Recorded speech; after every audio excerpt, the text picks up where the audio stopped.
Завхан аймгийн Төдөвтэй сумын сургууль анх 1925 онд байгуулагдж байжээ.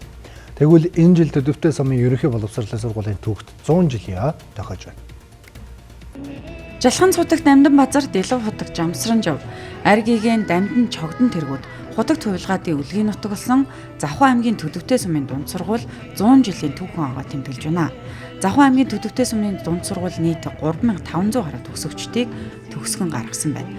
Одоо 310 суралцагчтай 48 багш ажилтан ажиллаж байгаач.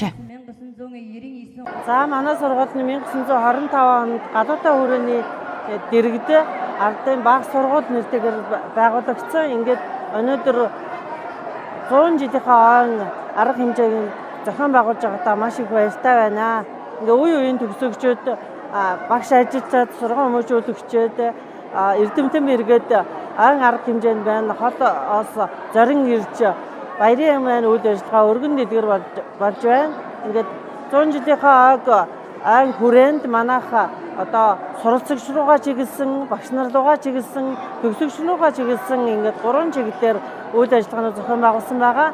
Сурагчдад бол Монгол бичгийн үндэсний бичгээр олимпиад зохион байгуулсан.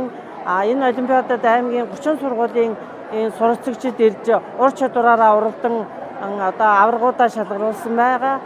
Түүхт 100 жилийн үйл явдлын үеэр үе үеийн төгсөгч нарын зүгээс 3D ухаалаг самбар 10 иширхийг авч өгснөөр 16 анги нь ухаалаг самбартай болж 5 ангид ширээ сандал, дотор хайрны галтгооны тоног төхөөрөмжийг бэлгэлсэн байна.